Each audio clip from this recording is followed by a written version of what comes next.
got the recording started, so that'll be available at slmtraining.com. I'm sending you guys a message about that right here. All of our training classes are recorded, and if it's the MyKW Academy webinar, that's at slmwebinar.com. And then any of our more advanced training, like this Placester class or dot loop or anything else, is at slmtraining.com. And then if we have any sort of shorter tips, that's at slmtips.com. So we'll get started with our Placester 101, and our first step is going to be to get logged into mykw.kw.com. Your Placester site is administered through mykw. It's not administered either by logging into placester.com or by trying to log into your site using the login up in the top right. It's actually managed through mykw.kw.com. So if you're not already logged in, make sure you go ahead and get logged into mykw. One small warning here is that the Placester interface will not work properly in Internet Explorer. So we recommend upgrading to a newer browser like Microsoft Edge if you have Windows 10, or if you don't have Windows 10 or you have Safari or something, you can try Chrome, Google Chrome, or Mozilla Firefox, or if you have a Mac, you can do Safari. Just do not use Internet Explorer because it won't work with the Placester system. In fact, don't use Internet Explorer kind of across the board because it was retired by Microsoft about 1.5 years ago in favor of the newer browser, which is Microsoft Edge, which works just fine with Placester. So yeah, just don't use Internet Explorer. So again, make sure that you're logged into your MyKW homepage, and if you're not logged in, go ahead and get logged in. And if I'm moving too quickly, I want to throw this out there at the beginning. If I do move too quickly, if I click too fast, or if I talk too fast, feel free to send me a message in the chat window. Also, if you have questions as we go through, most questions are answered within the class, but if you do have additional questions, go ahead and send them over in the chat. So from our MyKW homepage, up in the top black menu, we'll hover over Technology, then we'll click on KW Websites, that second link down. And then on this page, oops, I hovered over the menu again. On this page, you should have a button, a big red button down in the middle that says your new website is ready, go to my website. If you don't have this button and instead you have a message about the rollout schedule, unfortunately, there's not anything we'll be able to do about that during this class. What needs to happen is that you'll have to contact your Market Center leadership, probably your MCA, and have them add your MLS ID to the KW white pages. If you don't know what that means, that's fine. Your MCA should know what that means. Once they add that MLS ID to your KW white pages, within roughly 24 hours, you should get a notification email to your KW email, as well as a pop-up notification when you log into MyKW that the site is ready.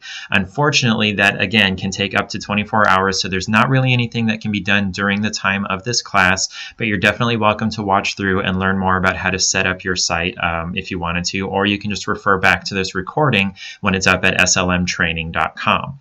Now, before we go too much further, I do want to let you know that we do offer a free service where we can do this basic setup for you. We essentially do what's in this video on your site for you through your Market Center subscription. So if you want some more information about that, just shoot us an email at support@scottleroymarketing.com and we can get you information on us getting your site set up for you. But if you'd like to learn how to do it yourself, that's what we're doing right here. So let's go ahead and click on our Go to My Website button if you have it. And it may take a minute or two for the Placester interface to load, depending on your internet connection and the load on the server and how fast your computer is. There we are, we're on our Placester interface here. So you may see some different messages on your page than I am. We've dismissed those messages and they can't come back. You may see a banner across the top about launching your site, and you may see some tiles across the top about almost there, next step, whatever. You can ignore those at this point. We're going to be working mostly over here in quick actions to get to where we need to go. Our first step is going to be to launch our site. If you do not have the launch site option, your site is already launched. Instead, go ahead and click on Edit Site so that we can get to the site settings. But if you don't, if your site is not launched and you see Launch Site here, oops, let me zoom in so you guys can see that. There we go. If we see launch site, let's go ahead and click on that so we can get the site launched. It's just one click. It's not a process. You don't have to type anything in or anything else like that. It's just one click and the site is launched. Really easy. Once you click on that, it's going to take you here to your list of sites. There should be just one site listed here. Scott has an additional site here because he's a member of the commercial division, and there are additional sites for agents who are members of either the commercial division, the luxury division, or the farm and ranch division. You do get an additional site for each of those divisions, but for most agents you should see just one site. If you do see more than that, we do encounter that every once in a while where an agent gets more than one residential site. It's up to you whether you want to use those additional sites, and they would be set up basically the same way as this. Do want to warn you that sometimes those additional sites can't be launched. You would click on launch site and it would ask for a payment option. So if you do encounter that on a site that's additional on your list here, you would just want to go ahead and click delete and just remove that site so there's no confusion. So here in our list of sites, and just in case your site was already launched and it didn't take you here automatically, I'll show you how to get here. Up in our top right here, we've got this grid of 9 squares. If you click on that and click on sites, you'll end up here on this page. Once we've got our site launched, or if you've got your site launched already, we'll click on Edit Site to go into our site settings. So site settings is where we're going to be working today. We're only going to be here under site settings, which is the rest of this menu down here. We're not covering pages or blog posts or testimonials or areas. That's all covered in our Placester 201, which will be next Wednesday, same time. It's also recorded at slmtraining.com if you want some more of that advanced stuff. This is the basics of getting your site launched, getting your information into the site, and getting it ready for clients to start using. And then you can do additional things after that using the Placester 201. So we'll move down the page a little bit, down under the listings section, and we're going to start at IDX integration. So we'll click on that. And here in IDX integration, you should by default have the KWLS selected. That's the Keller Williams Listing Service.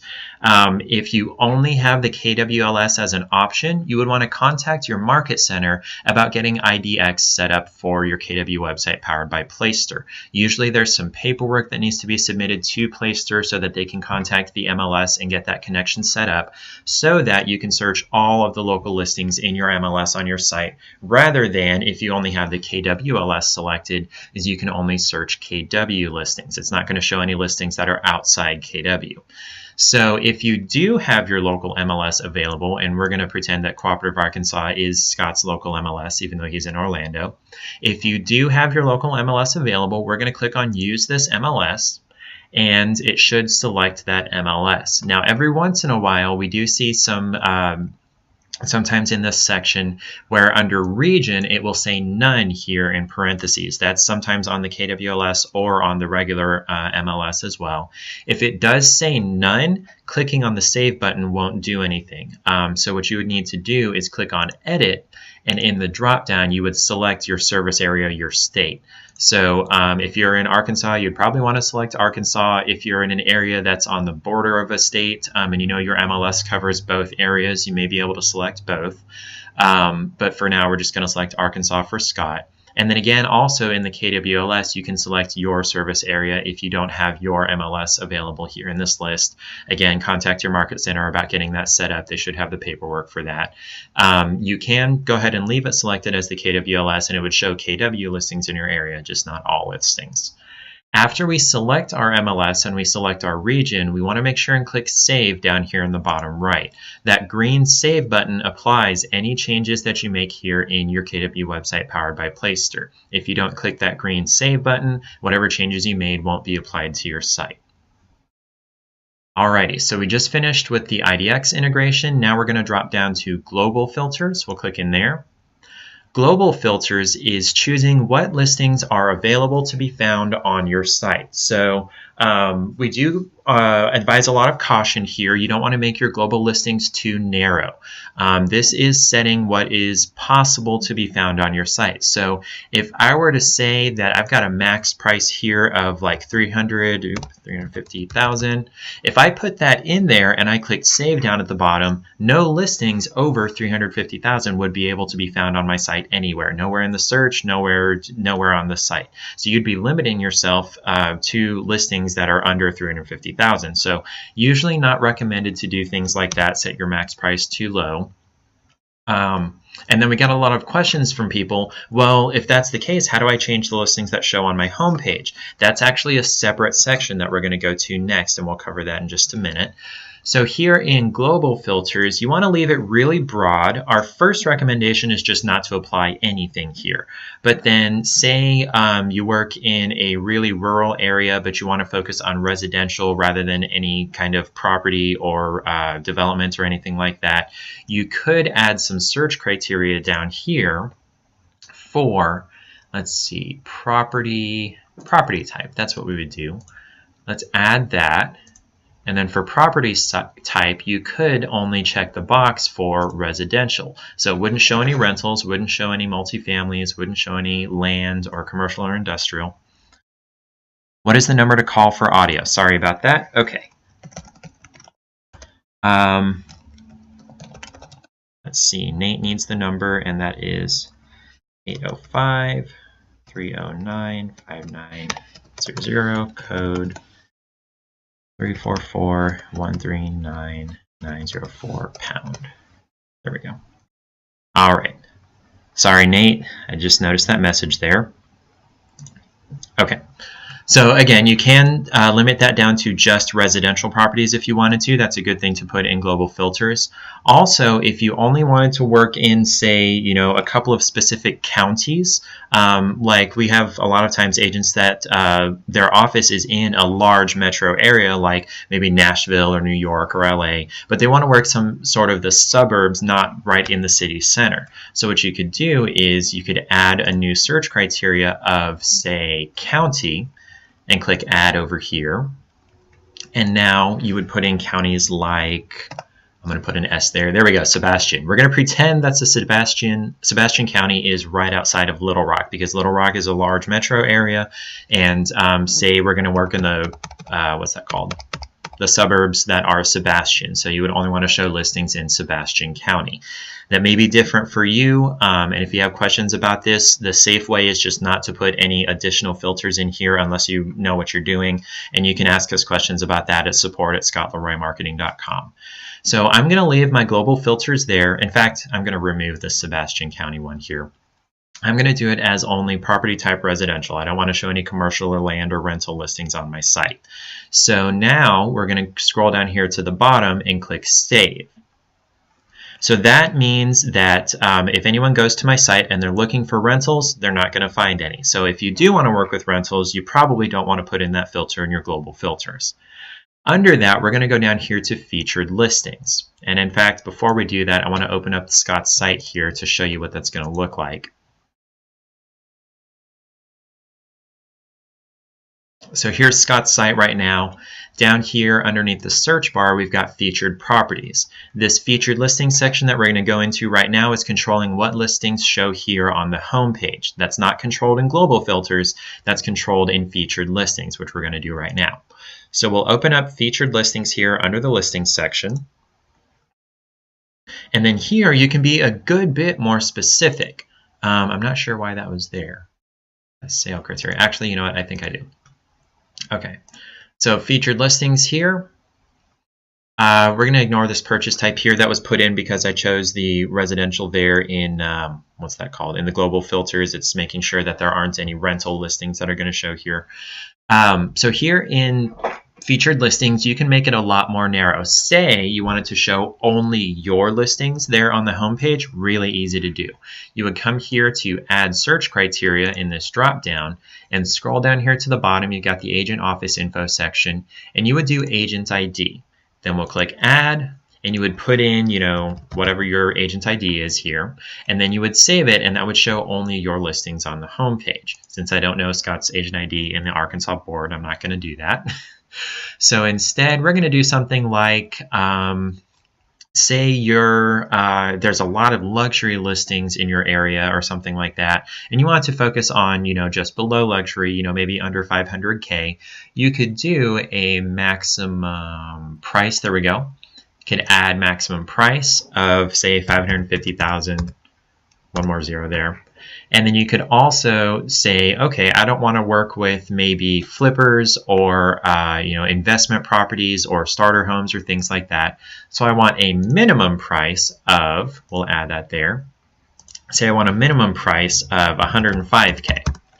Okay, so you're going to have a minimum of 105,000 and a maximum of 550,000.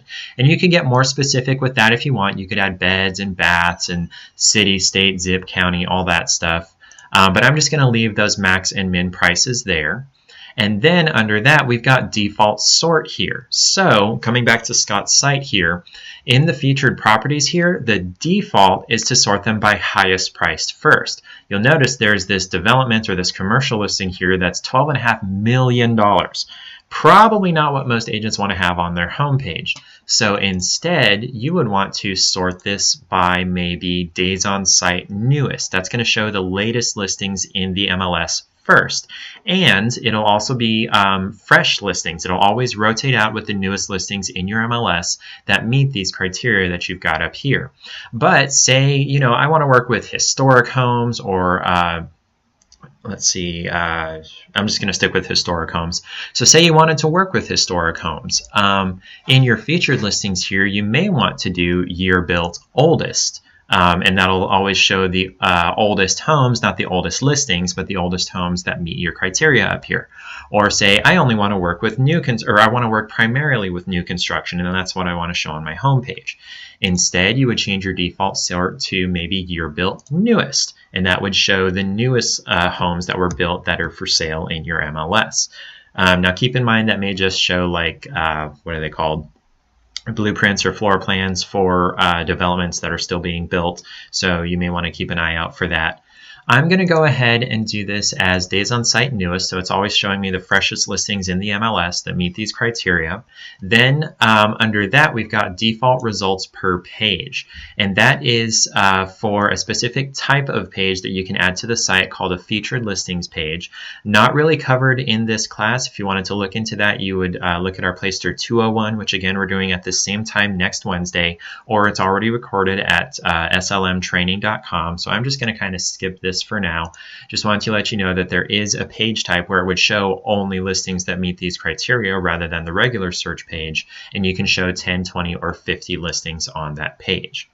Once we've got those selected, we'll scroll down and click Save. And now if I come back to Scott's site and give it a refresh,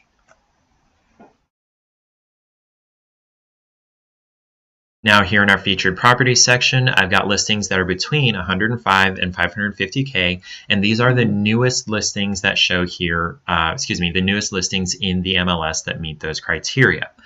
Now, I do want to point out one small thing that could go wrong. Is that either when an agent puts their listing in the MLS and they don't add pictures, it's not going to show any pictures here on your homepage, unfortunately. Shame on them for not adding pictures when they add their listing, because you're supposed to do that. I think it's required by most MLSs. But then another thing that might happen, and we've been seeing it a lot less frequently recently, is every once in a while the Placester site will say that there are no pictures for a listing, but there actually are. It'll show an image here that says no pictures available, but then if you click on that listing, and there are actually pictures, so you want to keep an eye out for that. And if you're having problems with that, let us know at support@scottleroymarketing.com. We can help with that, or we can contact Placester on your behalf to help with that. Okay, so we're done in the listings section. We did IDX integration, global filters, featured listings. I do want to let you know what this open house info section is for. It's not something we can cover in this class because it's specific to what's called a single property site. So say you created a new site under your Placester account here and you were paying however much it is a month for that. It is a paid service for the single property sites, and that's through Placester directly. We don't have any information about that. But say you were doing a single property site and you were having an open house for your single property. You could put in that open house info here and it would pop up on the homepage for that single property site saying, hey, I've got an open house at this single property. And if you're not familiar with what a single property site is it's a website that has information for just one listing. So say you've got a luxury listing, a $2 or $3 million listing. and you wanted it to have its own website. You would do like 123 Sunset Bay or whatever .com, and that would be a website for just that listing. No other listings would be able to be found on that listing site. It would only have pictures and descriptions and information for that one particular listing. That's what a single property site is. And the open house info would show open house information on that single property site. Your regular KW site is not a KW site, so we don't have that feature.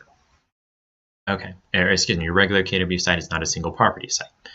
So we're going to scroll down just a little bit to our site design section. And again, guys, if I'm moving too quickly, I feel like I try to take plenty of time to explain stuff so you have time to click around and find what we're looking at. But if I am moving too quickly, make sure to shoot me a message in the chat window. So here under our site design section, we're going to spend the majority of the rest of our time.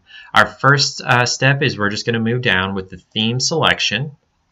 This is where you can change the look and feel of your site. You can change the arrangement, you can change the colors, but that's limited to the templates that are provided. There's no drag and drop, there's no coding, you can't put in your own colors. It's limited to what the templates are providing here. There are 8 templates for you to choose from. 2 of those are KW specific. Only KW agents get these 2 templates. One is the default Madison template here, that's KW specific, or the Madison Metro. It's just a little bit cleaner, more compact looking, and it's got the white background up there. The other templates you can choose from, you've got Plymouth, Fremont, Franklin, Phoenix, Sedona, and Toronto. You can scroll through those at your leisure, pick one that looks the way that you want it to with the arrangement, and you can choose some colors down here. One important thing to point out is that for the theme, you are not choosing the theme based on the picture that it shows here behind or above the search bar. You control what picture or pictures go there, so you choose your theme based on look and feel and arrangement rather than the pictures that are back there, because you can change those pictures out. Going to repeat that again. Oops, accidentally closed that. Going to repeat that again. You choose your theme based on look and feel and arrangement, not based on the pictures that's behind or above the search bar there. I'm going to leave this as the Madison, and we'll move down here. Certain themes have different colors or color combinations that you can choose from. The default for KW agents on the Madison theme is the KW red. I could also switch that over to this nice blue-gray color here, which I like to do in these classes, just to show you what that looks like. And then down here we have the option of having the solid color background at the top with white text, or you can have the white background at the top with text and buttons that are the color that you chose up here. I'm going to switch this over to the white background here just to show you guys what that looks like. And here's a reminder of what Scott's site looks like right now with the colored background there. And then under that, we've got the the statement to display over the slideshow. So up here where it says the best place to find your home, that's the text that you're changing down in this box right here. We get questions all the time. Can I change the color of this? Can I change the font? Can there be more than one line? The answer to all of those is no. It's always going to be white. It's always going to have a little bit of a drop shadow, and it's always going to be, I feel like it's Tahoma is the font or something like that. And it can only ever be on one line, and there is a character limit. So whatever you put in this box, it's going to look just like this on your site. And I believe that a statement to display over the slideshow is only available on the Madison and the Madison Metro themes. Could be wrong. Check out the other themes and see if it's available on there, but I think it's only available on those 2 KW themes. So typically when we're setting sites up for you guys, we would do something like your home search starts here, something like that, or the best place to find a home. When I was in Pensacola at that market center, Pensacola, Florida, it's my favorite place in the world. When I was there, I had one agent who put live where everyone else vacations, and I loved that, and I used that as an example for a long time. But if you don't live in a tourist or vacation town, that may not be appropriate for you. So you would put whatever you've got there in that box. And once you've made your changes for your theme here, no matter what theme you've chosen, what colors, whatever, after you've made those changes, you want to make sure to click Save down here at the bottom so that they can be applied to your site. Once we do that, let me give Scott's site a refresh so that we can see what those changes look like.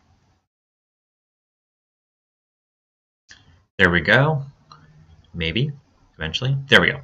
So here's Scott's site now. It's got that white background with the colored text here in the menu, and down here in featured properties and for our search button, that's that color I chose. What was I going to say here? So that's what we changed in the theme. And again, these pictures that are sliding through back here, you can change. And that's actually what we're going to next. We just finished up with theme selection. Now we're going down to slideshow. So this is controlling, not sure why this is still here. Let me select something different here.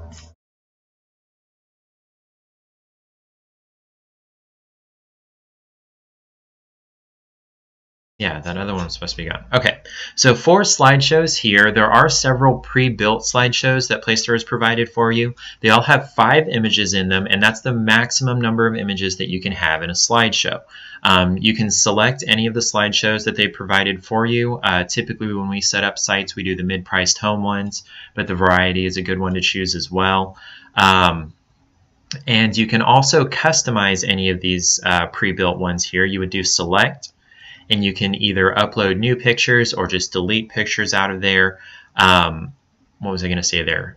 The maximum pictures you can have is 5, and the minimum is 1. You have to have 1 image back there. But if you do only have 1 image in the slideshow, it's just going to be static. It's not going to slide through the same picture over and over. It'll just stay in place. And you can have anything between 1 and 5 as well. Also, let's go back here. Yeah, I know. Also, you can create a new slideshow from scratch, which is what I'm going to do here. So I'm going to click my plus sign here to create a new slideshow, and I'm going to call this class example. And you can upload up to 5 pictures here. I'm going to choose a couple of images. Go here, site class images, and main slideshow. Okay, so I'm going to add these 5 images here. Now, one thing to keep in mind is that for the slideshow, the images need to be a lot wider than they are tall. In fact, a good rule of thumb, a good place to start is 1600 pixels wide, 1600 pixels wide, and then 660 pixels tall, so 660 tall. If you're unfamiliar with pixel widths and things like that, maybe talk to a designer or a photographer friend who can help you. We also have some resources that we can point you at if you shoot us an email at support@scottleroymarketing.com. One other thing I want to point out is also under slideshow. Up at the top here it says, please visit this help article for image resizing tips and all of that stuff. There are different, what are they called, pixel dimensions that are perfect for each theme that you could choose, but 1600 by 660 usually works just fine, but you can find specific dimensions here, as well as Placester has some instructions here for how to resize your resize your pictures. Had a question about what that pixel dimension is. Like I said, typically what works just fine no matter what theme you've chosen is 1600 pixels wide by 660 pixels tall. 1600 wide by 660 tall. So I'm going to create a new slideshow here. I'm going to call that again class example. I'm going to upload some images here. I will go through and upload all 5.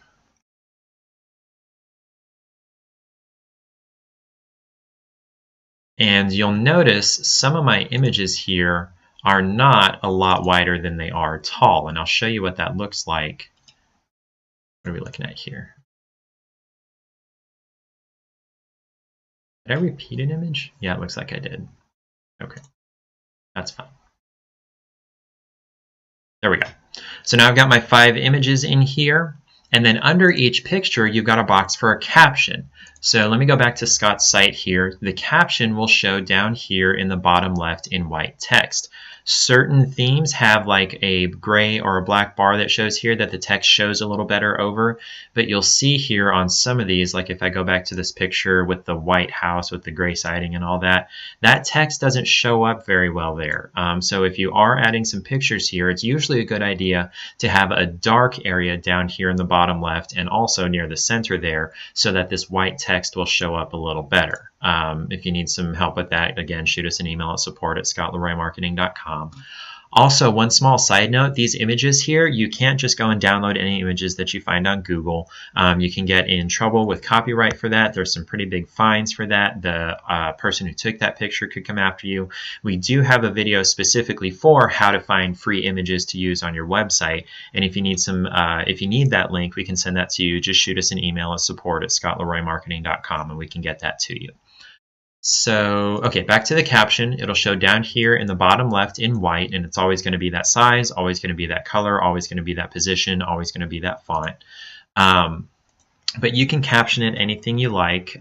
This is a caption.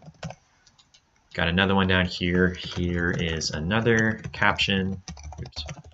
Something like that.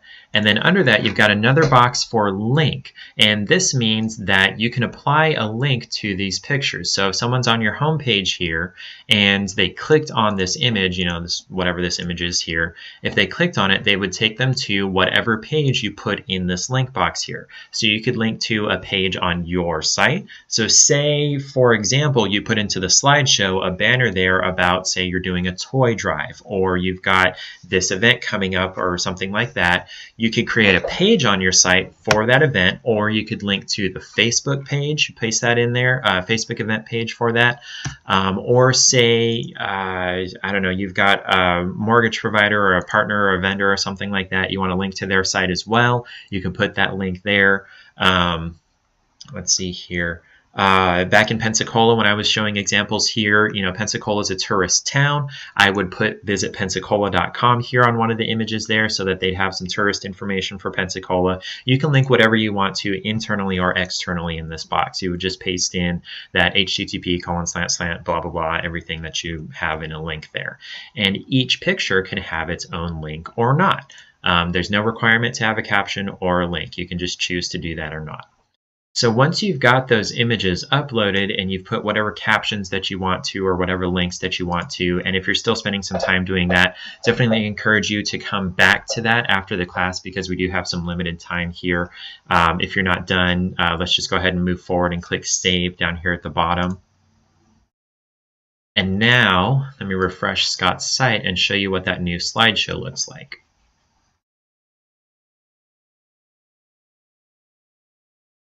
Eventually. Okay, so here's my picture. That's a lot wider than it is tall. It looks nice. Let me go back here.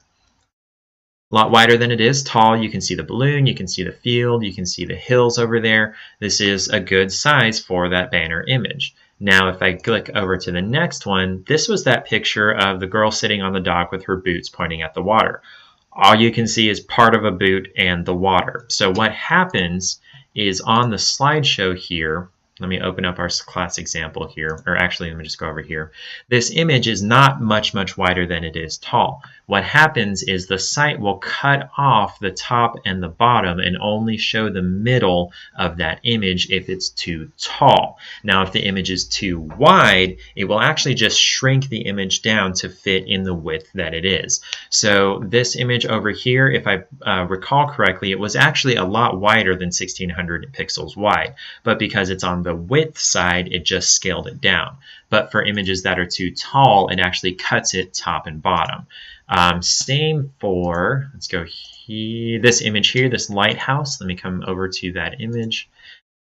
Again, it cut off the top and bottom. You can barely tell that that's a lighthouse. So again, your images need to be a lot wider than they are tall, and that 1600 by 660 is usually a good place to start. Alrighty, so that is our slideshow there. Dropping down, we're going to go to certifications. This is probably the easiest part of setting up the site. Certifications show across the bottom of your site, and you can have up to 6 selected. Now, for agents in the US, there's 2 that you probably have to have selected. One is the equal housing opportunity, and after I click on that, you notice there's the blue border around here, lets you know that's selected. Equal housing opportunity is the law. You have to have this on your site, so that takes up one of your slots. And then also, if you're a member of your local association of realtors, that means you're a member of the National Association of Realtors, so you also have to have the NAR logo on there. But then after that, you can do up to 4 additional certifications if you've earned any of those. So like CRS, CIPS, whatever.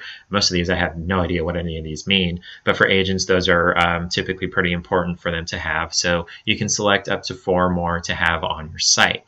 Once you've selected those, you just click Save down here at the bottom. And if I refresh Scott's site, I'll show you what that looks like. Down at the bottom, there we go. Now we've got our Equal Housing and International Association of Realtors logos down here. Pretty easy to do. Now we're going to drop down here to social networks. This part's pretty easy as well. This is on the Madison theme. These social media links are going to show up here in the top left. On other themes, it's going to show in different places. Like on the Fremont theme, which is the one I like personally, there's a little sort of a ribbon that looks like it drops down next to the search bar. That's where those social media links would show, and it's different for each theme, so you'd want to click through those and see where they show up. So for the social media links, you notice that it's already got the facebook.com, twitter.com, linkedin.com. You don't paste in the whole http://facebook.com/blah, blah, blah, blah. You only want the part after the slash. So for us, it would be like facebook.com/Scott Leroy Marketing. For Twitter, it would be the same thing. You'd put in whatever's after the slash. Now, there are a couple of exceptions to have after that first slash. For LinkedIn, you do have to have in slash and then the rest of your LinkedIn link here. Accidentally hit my caps lock there. And then also for YouTube, if you're linking to your YouTube channel rather than a video, youtube.com/C and then slash, and then your channel name would go there. If you need help finding these links here, we actually have a video specifically for that, for finding your public profile links for Facebook and Twitter and LinkedIn and all those things. We can send you that video. Just shoot us an email at support@scottleroymarketing.com and we can get that over to you. So let's see. So we'll put those in there. You got your Flickr and your Yelp as well. It's just that the LinkedIn and the YouTube have that extra thing you need to add in there after that first slash. Once you've got those put in there, and if you're still working on this for your social media profiles, feel free to come back to this after the class because, again, we are kind of time restricted, and also we can get you that video for finding those links. Then we'll click Save down here, and if we go back over to Scott's site and refresh it,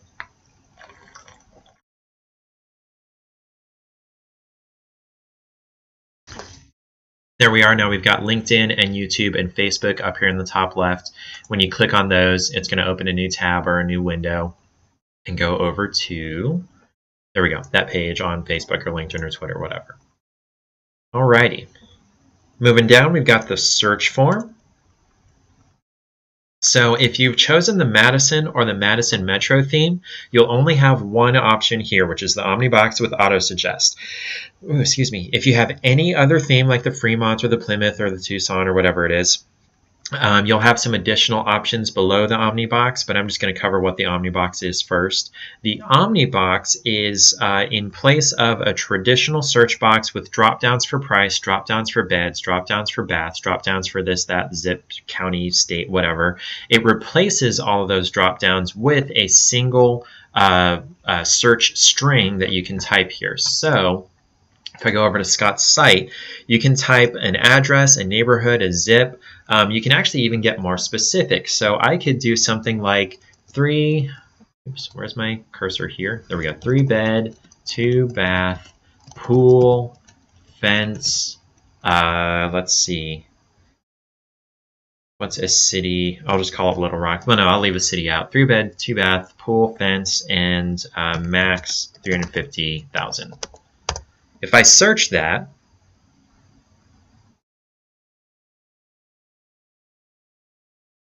there we go. Where are we now? So now it performed that search as if I had selected in a drop-down maximum price of 350,000, minimum beds of 3, minimum baths of 2, including pool or fence, and then max, I guess, isn't supposed to be there. Let me close that out there. If you put in a price, it's going to treat that as the max price. So now in the Arkansas MLS here are listings that meet 3 beds, 2 baths, max 350,000 with a pool and with a fence. So it's replacing all of those drop downs. I really like the Omnibox, and the Omnibox is available on all of the themes since you're a KW agent. Only KW agents get the Omnibox. Regular Placester subscribers only get the regular drop-down type search forms. So if you've got the Madison theme selected, we're just going to do next and save here. And in just a minute, I'll go back and cover the regular type of search box that you can have as well. In fact, now that we're on that, if you do have another theme selected, and don't follow along with me here, I'm just going to change this up real quick just to show you what that looks like.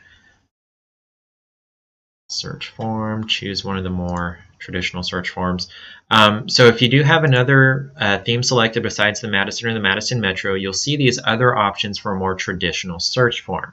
On this first section, you're choosing which dropdown is first: price, city, zip, or neighborhood. It's always going to show all four of those. It's just which one is the first dropdown. Then when we do next, you're choosing how many additional drop-downs do you want it to show once they're on the listing search page. These additional drop-downs won't show on the home page, only on the listing search page, either after they've already performed a search on the home page or if they click on listing search in the menu. I'm going to add advanced down here just to show you what all those extra drop-downs look like. And then if I save that and come back to Scott's site and refresh it, he'll have that new theme and you'll see that different search box on the home page. In fact, I gotta go back home, my bad.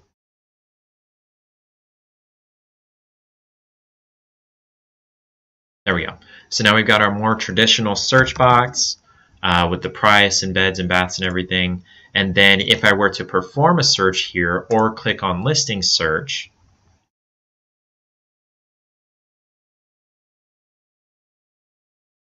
there we go. Now I've got all those additional drop downs that I selected.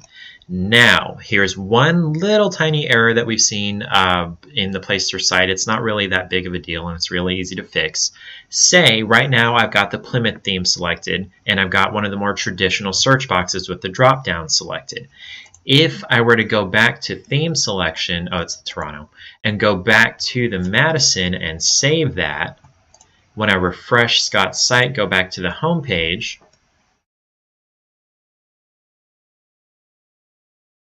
it's going to give me a funky looking search box here. It's trying to put one of the regular drop-down menu search boxes in the space of the Omni box, which you don't really want to do. So it looks really funny. Your search bar is too big and all that.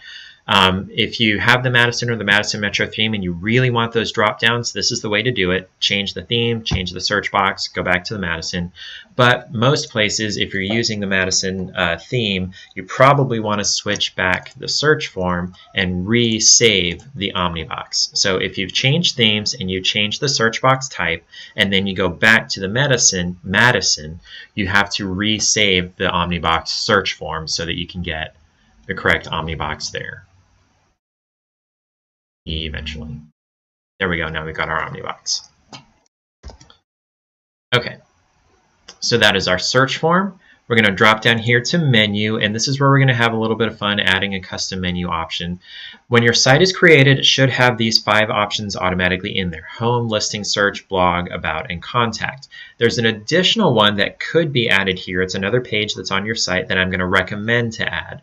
So down here in this drop down at the bottom of the menu, we're going to do, click the drop down, and then we're going to choose your favorite listings. This is for anybody who's registered on your site and saved some properties. That page is going to list those saved properties for them. So after you select that in the drop down, then we do add. So now it's been added to the menu, and what you can do is you can drag and drop to reorder those menu items. You'll notice I've got this dotted line around this spot here, so now your favorite listings is under listing search, or excuse me, next to listing search rather than all the way at the other end of the menu. What you can also do is, this is really cool, say you drag your favorite listings on top of listing search. You see the dotted line is around listing search now rather than the empty box. When I release my mouse button, you see that your favorite listings is indented underneath listing search. So what that looks like is, let me save this real quick and come back and refresh Scott's site. Now, when I hover over listing search, I've got that drop down of your favorite listings, and you can create drop down menus up in your menu in your KW site here by dragging them on top of each other. And you can have more things underneath listing search. Say I put blog there. Apparently it's not letting me do blog there. Okay. But you can add more pages and add those menu items under listing search as well. Now we're also going to add a link to your KW app, your branded KW app. So we're going to come down here to the bottom again to this drop down that shows you your available options. All of these are pages that are created in your site, or you can add a custom URL, which is what we're going to do now. We'll do custom URL, click add, and now it's asking us for a label, a URL, and a tooltip. The label, we usually do something like free home search app, or download my app, or search homes on the go, or something like that. It's up to you what you want to put in there. And this is what's going to show in the menu on the link to your app page. Once you've got that in there, in the second box, the URL that we need comes from MyKW. So let's go back to our MyKW homepage. And I'll give you guys a minute to get there as I explain something. I'm going to be able to, actually I won't be able to take you any more beyond this point. I'll be able to talk you through it, but showing you what you're going to be able to find isn't available in Scott's account because he doesn't have the agent role in the white pages, and only agents get to see what you can see in your profile. So from your MyKW homepage, in your eEdge control panel, in the My Marketing section, we're going to click on this plus sign and then click on Manage eAgency Website. Now, if I clicked on this, I would get an error because Scott isn't an agent in the white pages. Once you click on it, though, it's going to open a new tab into the eAgency interface. The eAgency site was actually retired at the end of 2016, and the only reason this is still here is because the KW app is administered within the eAgency interface. So you would do Manage eAgency Website. And then on that page, over on the left, there's a section for 1, 2, 3, 4, and 5.0. You're going to click on the section for 4.0. Then you're going to go to section 4.5, which is, I think it's mobile property search, I think is the name. In that section 4.5, you're going to see if it's not already selected, and we should have selected this for you if we did your setup. You should see your market center name, and then there should be a link for http://app.kw.com, and then your app code, which is KW, and then number. And then under that, it'll show your app code and a couple of other things there. That http:// blah, blah, blah that we need, or excuse me, that's on that page is what we need in order to paste it into your menu. So highlight that whole thing, the http://app.kw.com/ and then your code, and then we're going to paste it into our custom URL option here in the menu. So it's going to look something like, excuse me, and then number, something like that. I'm going to leave it as just KW because I don't have an actual app code to put in here. Once you paste that in there, the tooltip is optional, and I'll show you what a tooltip is. If I hover over Home on Scott's site, you see that little box that shows underneath my mouse cursor that says, here is the tooltip. That's a tooltip. It's what shows when you hover over the menu item. Totally optional. You can put whatever you want to in that tooltip. I'm not going to add anything. The important things are the label and the URL. Once you've got that pasted in there, we'll save that. And now if I come and refresh Scott's site, I'm going to be doing a lot of refreshing and a lot of waiting on the site to refresh. Now I've got this new menu option for free home search app. When I click on that, it's going to open up the KW app download page, and if you pasted in your app link correctly, it'll show your app download page. If you need help with that, that's a service that we offer free through your Market Center subscription. Just contact us at support@scottleroymarketing.com, and we can get that added to your site. Next, we're going to jump down here to Site Info. We already covered menu. We're going to Site Info next. And here in Site Info is where your contact information and your office's information is going to go. So for brand name, let me show you where this goes. What am I saying here? The brand name and the tagline, they go up here in the top left next to the logo. They're going to be fairly big in whatever color you selected here, or white against the color of the backdrop there. And typically we recommend just putting your name there, so we'll do Scott Leroy. And then for the tagline, this is where your slogan, catchphrase, whatever you put goes there. Usually we do, what is it? Your realtor for life. If you don't have a slogan or a tagline that you put into your questionnaire, be wary of using your and then your city realtor, because NARD frowns upon that. They don't want that associated with any particular area. Your realtor for life is fine, and it does have to have the registered symbol. So if you need help with that, again, shoot us an email at support@scottleroymarketing.com. You could put, you know, whatever your tagline is. I'm not going to try to come up with one. And then under there, you can upload a logo to replace the one that's by default on the site. We wouldn't recommend doing select a KW logo for two reasons. For a long time, and I don't know if this is actually still the case, it would pop up a gray screen and not work. You wouldn't be able to select a logo. Also, not all market centers have a logo in this spot. They would need to contact Placester, the market center directly would need to contact Placester and have them add that logo there. So typically it's best just to upload your own logo file. So you would click upload, you go browse your images, where are we here?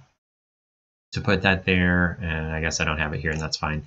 And then you would just upload it. Now, after you've got it uploaded, I actually had a specific question about this at one point. Just because that upload file button is still there doesn't mean you can upload a second logo. That means if you click this button, whatever you upload is going to replace what's in this spot. So you can only have one logo uploaded on your site. So if you've got your personal logo and your market center logo, only one of those can be shown on your site. Now, if your market center, for compliance reasons, requires that your logo be shown on the site, that the market center logo be shown on the site, you would need to have the market center logo instead of your logo. Now, a workaround for that is to make a combined image of maybe your logo on top and then your market center's logo on the bottom, and save those as just one image together, and you could upload that in this spot. We don't really have any resources for that at this point, so if you need some help with that, maybe reach out to a designer, maybe on Fiverr.com or something like that, and have them get those combined for you. Under that, we've got these checkboxes here for display name and tagline and display logo. I recommend just leaving both of those checked so that it'll show what's in these boxes on the top, and it'll show this logo here. Under that, we've got a favicon. This is not the place to put your picture because the favicon shows up here in the browser tab. So if you see, and it's probably pretty small for you, but if you see up here in my Placester tab, there's that little geometric P that they've got there. That's their favicon. And then this red box with the white KW here for my KW, that's the favicon. There's not one on Scott's site, so it's showing this empty page folded down thing here. So it's recommended to have a favicon here, and if you need one, we can send you one because we've got this same KW favicon that we use when we create sites as well. So let me get that added there. Again, it's going to show very, very, very small, only here in the browser tab. It's not going to show anywhere else except maybe in a bookmarks bar, but again, it's the same size. So this is not the place to add your picture because nobody's going to be able to recognize you. This is the place for a simple, if you've got a simple logo that's maybe just a couple of characters or just a small image, that might be a good place to put this. It doesn't have to be this tiny when you upload it. It can be a little bigger, but square and simple is what you would want to do in favicon. Under that, the rest of this information is really self-explanatory. You've got your name, your email,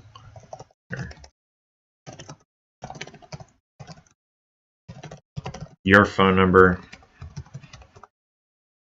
and then your picture where it says photo. So I'm going to upload a picture of Scott. There we go, I got a nice picture of Scott there. And we've been running into a lot recently where either one of these won't work, where you try to upload the favicon or you try to upload the photo and it says an error has occurred. Just ignore that part for the time being, and then click save once you've got everything else updated, and then come back here into site info and you should be able to upload that image. And if you still have trouble after a couple of tries of that, just shoot us an email at support@scottleroymarketing.com or shoot Placester an email at support-kw at Placester.com. I have a question about how to get to the Placester site before we end. So viewer 14 that just sent me that message there, this is recorded and it's going to be available at slmtraining.com, and you can just watch that recording anytime you like. In the beginning of this does show how to get to the Placester site. We're already kind of running late now, so I probably won't be able to cover that at the end, but definitely refer to that slmtraining.com to the recording of this. That'll show you how to get to the Placester site interface. Okay, moving down a little bit, you want your office name in here. And if your office has a specific DBA that has to be shown on your site for compliance reasons, double check with your site to see if there is something like that. Down in Pensacola, we did have to say Keller Williams Realty Gulf Coast was required by the local board. But if it doesn't, Keller Williams Realty suffices just fine. And then here in this email and phone section, I personally, this is my own opinion, I personally recommend that you put your office's email and your office's phone number, because this information shows at the very, very, very, very bottom of your site, way past several ways that somebody could get in contact with you if they wanted to. If they're looking down here at the bottom for your office's information, they more than likely weren't able to get a hold of you. So we recommend, or I recommend personally, putting your office's information in these spots. That being said, when we set up agents, when we set up these sites for you, we just put in your email and your phone number in these spots. Like I said, I personally don't like that idea because we don't want your office to lose the lead just because you were unavailable. You might have been showing or on the phone with somebody else, and that's fine. But you do still want that lead to go into the office. You don't want them to try calling you again and not be able to reach you. But again, when we set up sites, we put your email and your phone number down here. Pretty self-explanatory for office.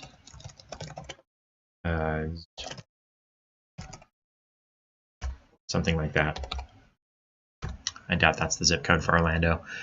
Pretty self-explanatory there. You do want to make sure to put your office's information there because I think in some places it's a legal requirement to have the physical address there.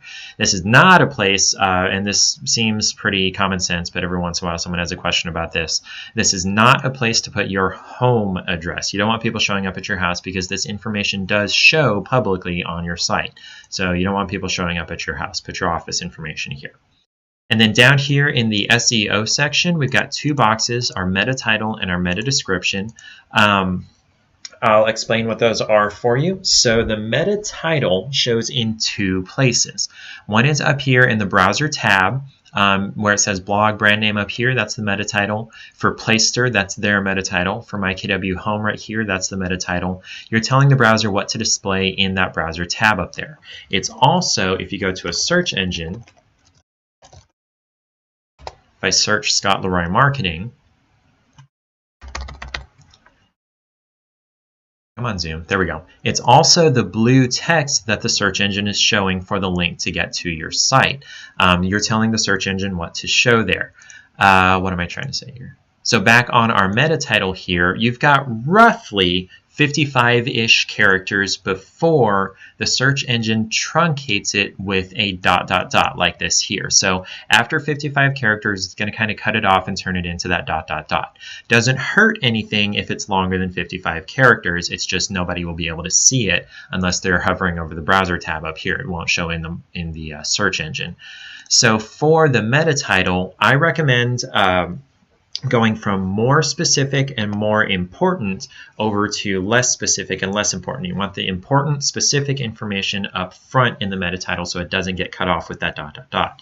So this is going to be like Scott Leroy find homes for sale in Orlando, Florida, and then Keller Williams Realty. Some agents like to, before they do find homes for sale, they'll add their number. Just note that the longer that this is, the more information at the end is going to be cut off by that ... So just keep that in mind. Again, more specific, more important to the left, less specific, less important to the right. And then down here in meta description, I do want to let you know what this is not. This is not the place to load up quote-unquote meta tags. So like homes for sale in Orlando, property for sale in Orlando, buy a home in Orlando, blah, blah, blah, comma, comma, comma, comma, comma, comma. That's not how search engines work anymore. Maybe it was 10 or 12 years ago, but not anymore. This meta description is actually going to be displayed for people to read on a search engine. It's actually the gray text down here underneath the blue link that is the meta title. So actual real live human beings are going to be reading what you have in your meta description, and they don't want to see tag, tag, tag, tag, tag, tag, because A, it doesn't really help your search engine rankings. In fact, sometimes it can hurt, especially if the information in here doesn't match what's actually on your site. And also, real people are going to be reading this, so they want to see a helpful description of what's going to be on your site before they click on the link on the search engine there. So this would be something like Scott Leroy is your local resource to buy or sell a home in and around Orlando, Florida, something like that. And about the meta description, you've got a little bit more room here in the meta description before it truncates it with that ... You've got the ... here, and then you've got roughly 155 characters rather than just 55 in the meta title. So you can be a little bit more verbose here, but just keep in mind more important information first, because eventually it will be truncated. There we go. And I also hope you get really familiar with what a meta title and meta description are, because on each thing that you create within the site, whether it's a page, a blog post, a testimonial, or an area, each one has its own meta title and meta description, and that's covered in Placester 201 in more detail. Definitely check that out on slmtraining.com, and also in our Placester 201 class next Wednesday, same time. So once you've got all that information in there, you want to make sure to click Save. And now if I go back to the home page on Scott's site, there we go. We've got all that new information showing on the site. We've got that new meta title up here. Oh, real quick, one thing about the meta title and the meta description. Those showing on search engines, there's roughly, and it depends on the search engine, there's roughly a 3-week delay between the change you make here in the site administration and when it actually shows on the search engine. In fact, for most things that affect search engines and your rankings and things like that, they're not overnight, they're not instant. In fact, anybody that tries to say, I can get you to the front page of Google overnight, take what they say with a very large grain of salt, because we would never tell you that, and we believe that they're trying to sell snake oil, because that's either unethical what they're doing usually, or it doesn't actually work and they're just trying to get your money.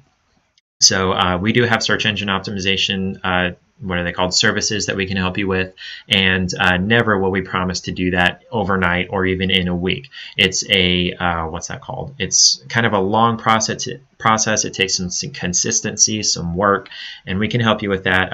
We in fact have a search engine optimization guide that we can send you. Just shoot us an email at support@scottleroymarketing.com. That guide is free. What was I saying there? So again, there is a delay on what you change in the meta title and meta description when it actually shows on the search engine. So back to our Placester interface, and I realize we're running a little late. Apologies for that. We're going to run through the rest of these fairly quickly, not too hard. Language here, I'm not even sure why this is an option, because your only options for the content on your site are English, Canadian English, and French Canadian. Not sure why those options are even there, but hey, if you're French Canadian, that's really helpful for you. I was expecting there, like, okay, I know Hindi or I know Mandarin, and that's what I type on my site, and I can choose that for the language of my site. Unfortunately, no, I'm not sure what Placester is trying to do with that. If you have questions about that, direct them to Placester. That's support-kw@placester.com. They would have more information about that than we would. And then lastly, the last thing that we're going to cover here in the Placester 101 is under the More section, we're going to go into lead capture. The rest of this gets covered in 201. It's a little bit more advanced. We are going to go into lead capture though, and this is potentially one of the most important things I'm going to show you in the class here, is about getting your leads and getting them into your contact database. So this is a lead capturing site. That's kind of half the point of the site. First point of the site is to let site users find properties, and then once they find a property, contact you about it. Those are the two main, what are they called, functions of an agent website. Find properties, contact you about the property. So we've got the find properties set up in the IDX selection, or excuse me, IDX integration section. Now we need them to be able to contact you, and there's several ways that they can do that on the site. There's the contact page. There's a contact form on every page on the site. They could register, they could do request a showing, or they can fill out a lead capture form, which is what you set here. So there are two ways to capture leads on your site by default. One is passively, which is outlined right here. Visitors can view property details without submitting a contact form or registering on your site. So they can view as many properties as they want. They're not forced to submit their contact information. Over on the right, we've got aggressively capture leads, which means visitors are forced to submit their contact information before they can view any property details on your site. They can search, they just won't be able to view details like additional pictures and things like that. Neither of these is perfect, and it's up to you which one you want to use. I had a question last time I did this class about what are the pros and cons and how do they work. Pros for passively capture leads is that the leads that you do get from those contact forms are probably going to be better quality. Someone chose to fill out that form and they really want to hear back from you. The problem is you may miss out on some leads from people that are just there to use your site and not necessarily want to be contacted by you. And then on aggressively capture leads, the pro is that you'll end up with more leads because more people are going to be forced to fill out the contact form. Problem there is that if someone sees that forced contact form before they pop up, or excuse me, before they can view the property details, they may just say, forget this, I'm going to go to another site, bye.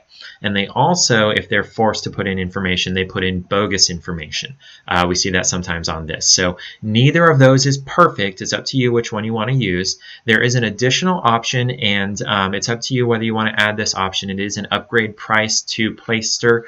I think the package starts at $90 a month, and this is one of the features in that package. You would want to contact Placester directly about this upgrade package. We don't have anything to do with it, but there is an additional option there where you can choose, okay, after X number of property views, then pop up the contact form and force them to put in their information to continue viewing properties. And if I were an agent personally, I would pay for that upgrade package. But you know your own finances, you know what you want from your business. Definitely follow that red light, green light model in The Millionaire Real Estate Agent by Gary Keller. That's the kind of the Bible for KW agents. Definitely follow that model and decide whether that's something you want to add as an expense. Then moving down the page, this right here is that really, really important part, that lead forwarding. This is making sure that A, you're notified of your leads as they come into the site, and then B, that your leads are making it into your CRM, your customer retention management, whether that's eEdge or whatever other CRM that you're using. So first, we want to put in our regular email, which typically is going to be your KW email, but it's whatever email you use primarily for business. So this would be like scott@scottleroymarketing.com. And then we want a comma. We don't want a line break. We don't want to put this on a new line. We don't want a slash. We don't want a dash. We want a comma. It has to be a comma. And then if you're using eEdge as your CRM, we're going to add our eEdge email in here, and I'll show you how to find that. This is so that leads that come into your site will automatically be added to your eEdge account as a client, or excuse me, as a contact. There's one type of lead that doesn't do that, which is when they click on the register button up in the top right. But all the other types of leads to your Placester site are added as contacts into eEdge if we do this part properly. If you have questions about why that one type of lead isn't automatically added, direct those to Placester. We're not in charge of that. Again, that email is support-kw@placester.com. So we're going to go get our eEdge email, which takes us back to our MyKW homepage, and we want to go into eEdge some form or fashion. I just like to click on View Contacts. But most of those links in your eEdge control panel will take you into eEdge. Once you're in eEdge, up in the top right, we'll click on Account. Let me zoom in just a little bit to show you what that looks like. We'll click on Account, and then we're going to click on My Account.